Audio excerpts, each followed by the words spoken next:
contato de André Pessoa com o interior do Piauí foi em 1989. A paisagem selvagem e desconhecida mudou a vida do fotojornalista e produtor cinematográfico. Quando eu cheguei no Piauí, na década de 90, me falaram da Serra das Confusões. E eu achei aquele nome muito forte. E descobri rapidamente que nem o próprio piauiense conhecia aquela região.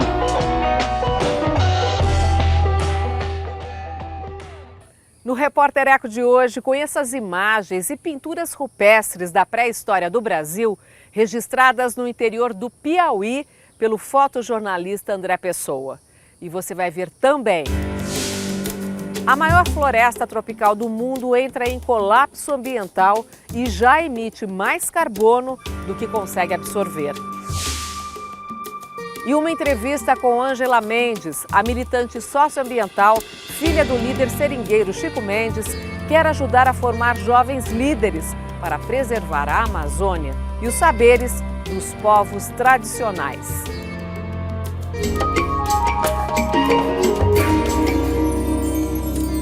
A Amazônia é conhecida por abrigar a maior diversidade de plantas e animais da Terra.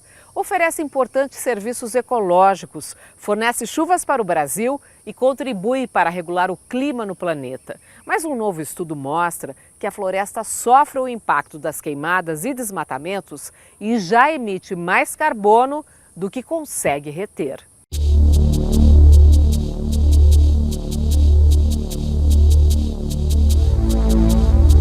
De sumidouro a fonte de gás carbônico na atmosfera, a maior floresta tropical da Terra inverte seu papel, o que pode comprometer o regime de chuvas e o equilíbrio do clima. Durante 8 anos, 19 cientistas trabalharam para entender o que acontece com a Amazônia. Quase 600 amostras de ar de diferentes altitudes de 4 regiões da floresta foram coletadas e analisadas. O estudo foi publicado na revista científica Nature. A primeira autora, a química e pesquisadora do INPE, Instituto Nacional de Pesquisas Espaciais, Luciana Gatti, reforça que o desmatamento e as queimadas são os principais vilões. Por que a Amazônia ela passou a emitir mais carbono do que absorver? Que processo é esse? Em primeiro lugar, falando da Amazônia inteira, o motivo dela hoje estar mais emitindo é por conta das queimas da biomassa.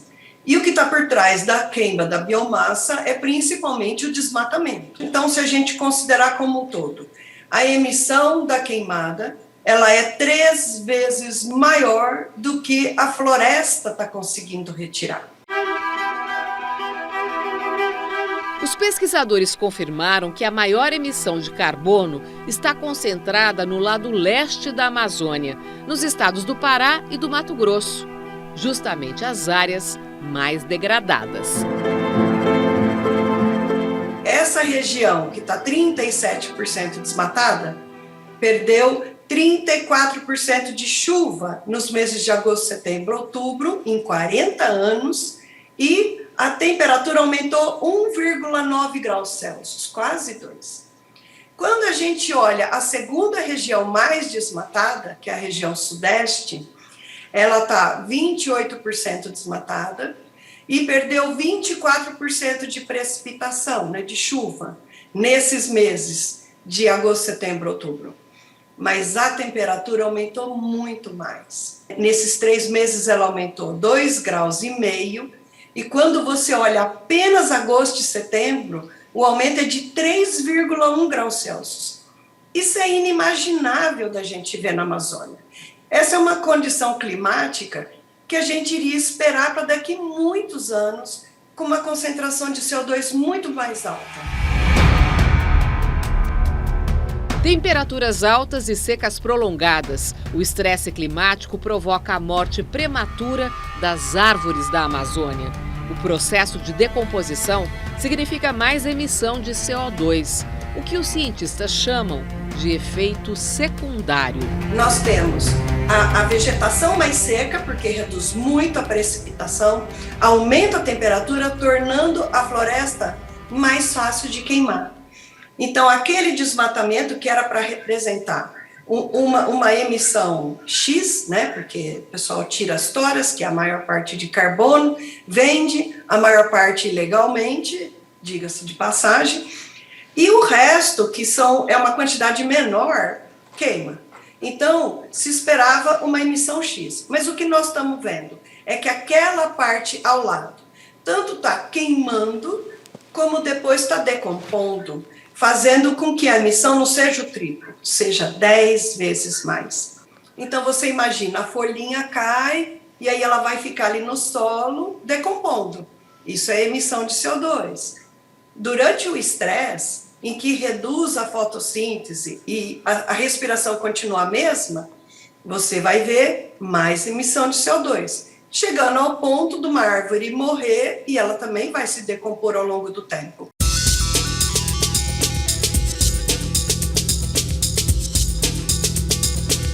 O que fazer para reverter esta situação? Ainda dá tempo? Vamos pensar o caminho inverso.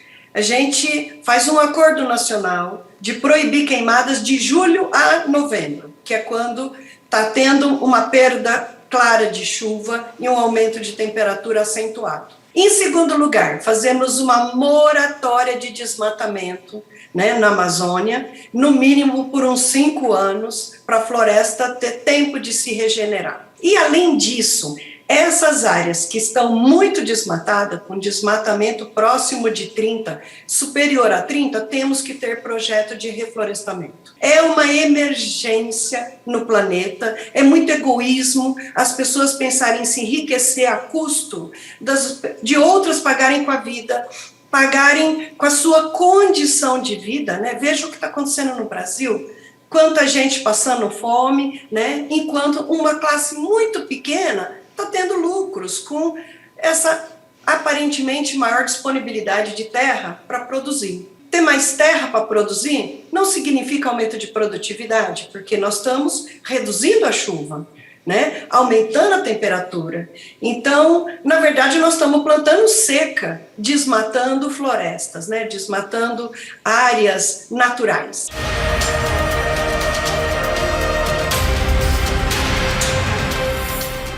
Agora as notícias socioambientais que tiveram destaque nesta semana. A Amazônia perdeu em 36 anos 76 milhões de hectares de cobertura vegetal natural, área do tamanho do Chile. Segundo o levantamento da iniciativa MAP Biomas, no mesmo período de 1985 a 2020, houve um crescimento de 56% na mineração e de 151% na agricultura e pecuária. Cientistas alertam que a floresta poderá alcançar o ponto de ruptura, quando não há mais volta, ainda nesta década, se o ritmo de destruição persistir. Outro estudo do MAP Biomas revela que o Pantanal, maior planície inundável do mundo, perdeu 29% da superfície de água entre as cheias de 1988 e de 2018. O bioma mais seco ficou também mais vulnerável ao fogo. Nos últimos 36 anos, 57% do seu território foi queimado pelo menos uma vez. Plataforma Painel do Fogo, criada em Rondônia, deve ajudar no combate às queimadas na Amazônia e no Pantanal. A ferramenta online fica aberta ao público e mostra as áreas de queimadas em tempo quase real, com imagens de satélites. O IBAMA devolve ao Ministério do Meio Ambiente pedido de empresários do setor de agronegócio para flexibilizar as regras ambientais. O presidente do órgão, Eduardo Fortunato Bin, disse que essas medidas não competem ao Instituto.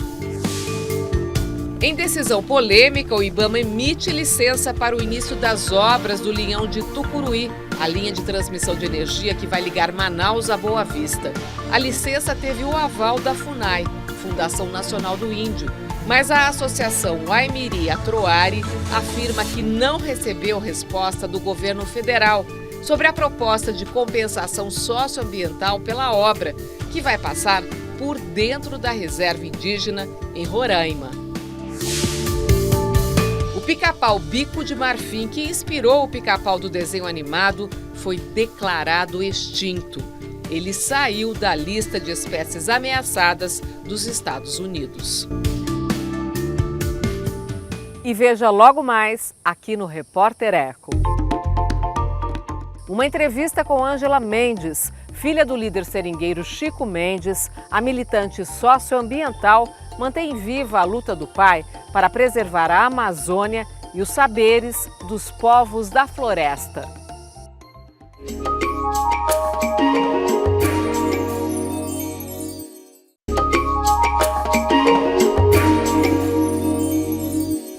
Criar uma nova mentalidade para que a juventude valorize e preserve os saberes dos povos tradicionais. É o projeto da militante socioambiental Ângela Mendes, inspirada no pai Chico Mendes, líder seringueiro e defensor da Amazônia. Ela criou o programa Jovens Protagonistas no Acre para formar líderes que vão proteger a floresta.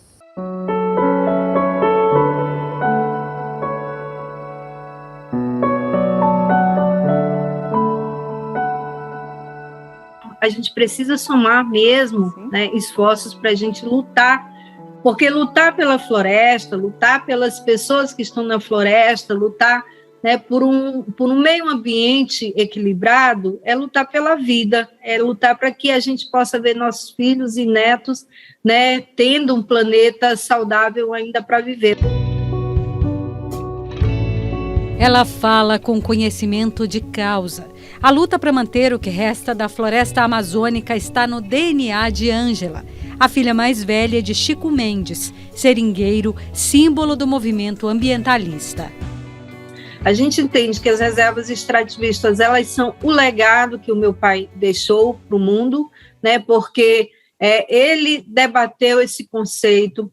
Para chegar a esse conceito de reservas extrativistas, ele passou por uma ampla aliança com os indígenas, que é o que a gente chama de Aliança dos Povos da Floresta, né, que ele costurou essa aliança durante muito tempo, né, ele foi uma aproximação feita com base nos interesses comuns, na resistência, né, numa pauta comum que tinha tanto os seringueiros, né, os extrativistas, como os indígenas. Hoje a gente chega com cerca de 60 milhões de hectares de floresta, né, da Amazônia preservadas por esses territórios de uso coletivo, por essas modelagens.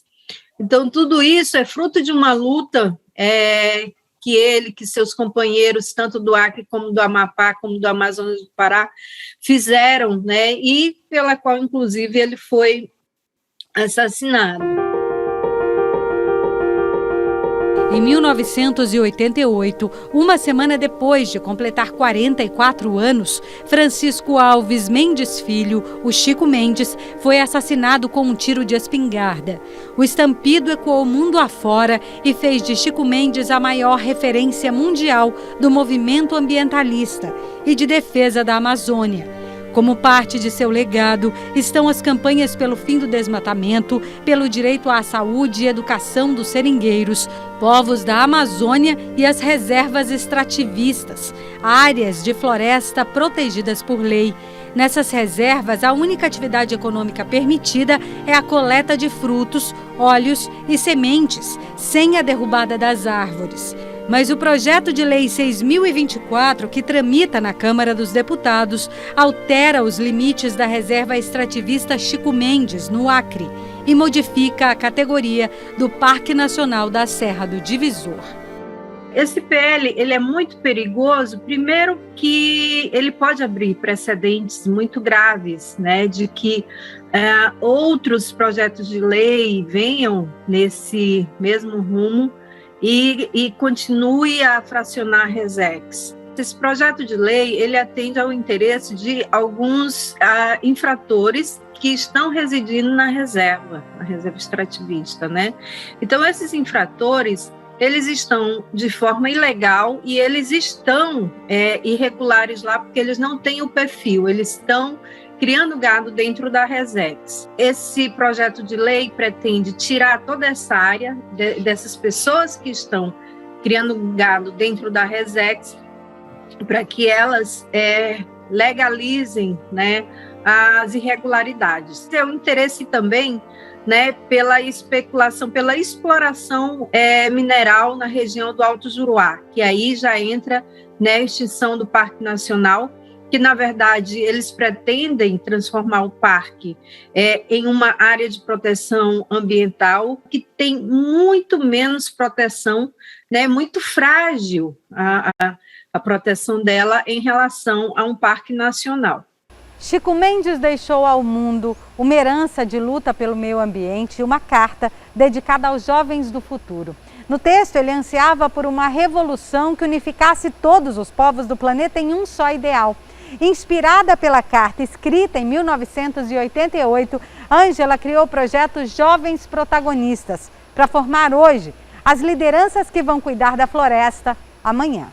A gente está levando instrumentos de como eles, a partir do seu protagonismo, possam incidir, né, sobre as políticas de educação, sobre as políticas de saúde, as políticas de produção. Então, isso é que a gente leva, né, para que eles entendam, enxerguem, né, o potencial que eles têm de eles mesmos proporem esse conjunto de políticas que podem, né, melhorar a vida deles. Quando Chico Mendes foi assassinado, a filha tinha 18 anos. Na realidade da floresta, não tem nenhuma foto com o pai para guardar de lembrança. Mas as sementes lançadas ao solo amazônico por Chico seguem vivas, frutificam na alma e no trabalho de Ângela Mendes. O meu sonho é ver, né, a gente conseguir consolidar um modelo de reserva extrativista forte, potente, né, em que as pessoas consigam viver bem, com exatamente mantendo o sonho do Chico, com a floresta em pé. O sonho do meu pai era esse, era poder, né, levar o bem viver para essas pessoas, né, com a valorização da floresta em pé. E eu acho que não é um sonho impossível, né, desde que a gente se disponha a pensar outras formas, né, de desenvolvimento, outras formas de mudar esse sistema, né, que hoje está posto aí, de capitalismo extremo, né, de consumo exacerbado, irresponsável.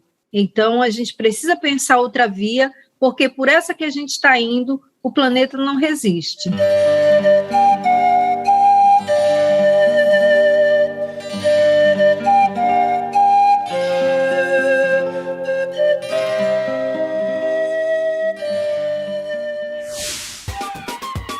A Prefeitura de São Paulo realiza nos dias 7 e 8 de outubro evento internacional Pré-COP26, a Conferência do Clima que acontece em novembro na Escócia. O encontro, parte presencial e parte virtual, vai reunir representantes de cidades brasileiras e de outros países que têm ações para reduzir as emissões de CO2 e projetos de economia verde. Mais informações pelo site da Prefeitura, capital.sp.gov.br.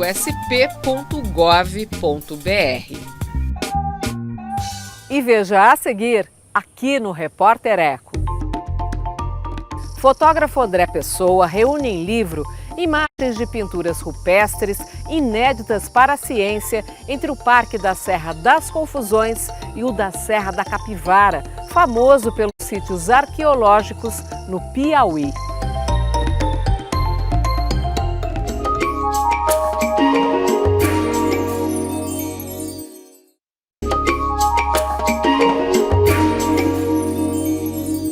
O fotojornalista André Pessoa lançou recentemente o livro Olhais, com imagens e histórias de um dos lugares mais preservados do Brasil, no interior do Piauí.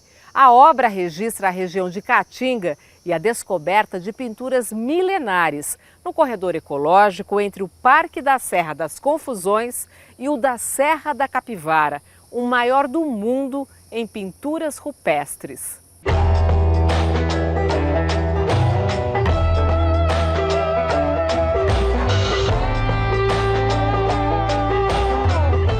primeiro contato de André Pessoa com o interior do Piauí foi em 1989.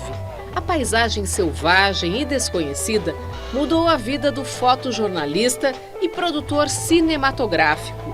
Em 1993, ele escolheu o município de São Raimundo Nonato para viver e dali passou a revelar as riquezas da Caatinga para além do Brasil. André trabalhou no Parque Nacional da Serra da Capivara, conhecido como um importante sítio arqueológico que registra a chegada do homem às Américas. A fotografia dele foi decisiva na criação de uma outra unidade de conservação integral na região, o Parque Nacional da Serra das Confusões. Quando eu cheguei no Piauí, na década de 90, me falaram da Serra das Confusões. E eu achei aquele nome muito forte. E descobri rapidamente que nem o próprio piauiense conhecia aquela região. Começamos a publicar imagens, a fazer reportagens, e o governo federal decidiu criar um parque nacional ali, o Parque Nacional da Serra das Confusões, na época com 523 mil hectares, uma das maiores unidades de conservação do Brasil. Mas logo se percebeu que entre as Confusões e a Serra da Capivara existia uma conexão, uma espécie de estrada verde, onde a fauna precisava se deslocar para se reproduzir, para troca de cargas genéticas e tal. E na época da seca, a Serra das Confusões tem mais água do que na época da seca na Serra da Capivara. Então, os bichos migravam e vice-versa.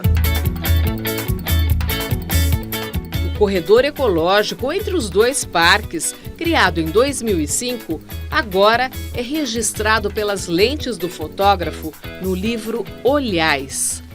Nas expedições que a gente fez para a produção do livro Olhais, a gente terminou descobrindo pinturas rupestres inéditas para a ciência. Nem os próprios pesquisadores que estão há 4, 5 décadas aqui na Serra da Capivara conheciam essas pinturas. Então, o livro Olhais traz um pouco o foco para essa região, como a ciência precisa se dedicar, como a biologia, a botânica, a arqueologia, o patrimônio cultural. E dentro desse projeto todo do livro Olhais está o nosso desejo de sensibilizar a Unesco para que transforme toda essa região em patrimônio misto, cultural e natural da humanidade.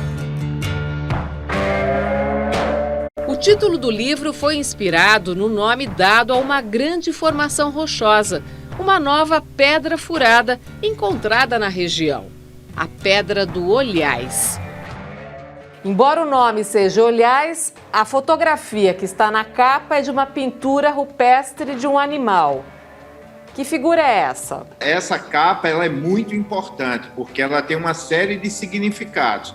Primeiro, é uma pintura rupestre milenar, feita com a tecnologia extremamente avançada.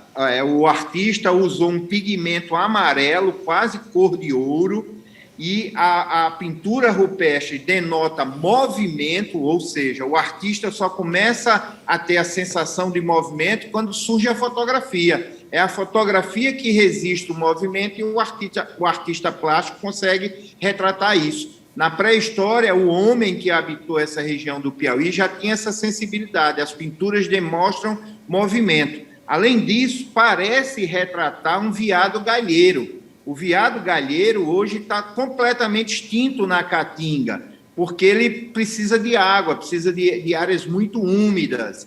Ele hoje praticamente está restrito ao Pantanal aqui no Brasil, áreas de cerrado, alagada. Então, isso pode mostrar que o fenômeno da seca na Caatinga, como já dizia Nied Guidon e as suas equipes, que descobriram pinturas rupestres também que parecem retratar veados galheiros, pode ser um fenômeno muito mais recente do que a gente pensa. Ou seja, há alguns milhares de anos existiam veados galheiros na Caatinga, um ambiente que hoje é semiárido. André Pessoa explica que Olhais é um projeto maior. Além do livro, envolve o documentário rupestre, que está sendo finalizado. e ações socioambientais como a produção e plantio de mudas nativas para a recomposição florestal. Como é que você definiria a caatinga? A caatinga é maravilhosa, a caatinga é espetacular. A ciência está descobrindo isso agora, porque sempre existia um preconceito muito grande. Todo biólogo, quando se formava, queria ir para a Amazônia, queria ir para o Cerrado, queria ir para a Mata Atlântica, Campos Gerais, ninguém queria ir para a caatinga. Quando o professor José Alves de Siqueira Filho, ganhador do Prêmio Jabuti com o livro A Flora das Caatingas do Rio São Francisco, consegue descrever mais de 1.200 espécies em 4, 5 anos de trabalho, a ciência começa a despertar que a caatinga realmente é uma biblioteca no meio do sertão, que seus livros ainda não foram lidos. Quando a Aniele Guidon chega na década de 60, no interior do Nordeste, no Piauí, descobre que as pinturas rupestres daqui são tão bonitas e tão importantes quanto as do sul da França, isso muda a ciência no Brasil. Isso mostra como esse ambiente é desconhecido, como esse ambiente sofreu preconceitos e como ele precisa ser preservado. Por quê? Porque ele é a porta de entrada da Amazônia. Se a gente fala, no mundo inteiro fala que a gente tem que preservar a Amazônia, antes a gente tem que preservar a caatinga, porque é a porta de entrada na Amazônia.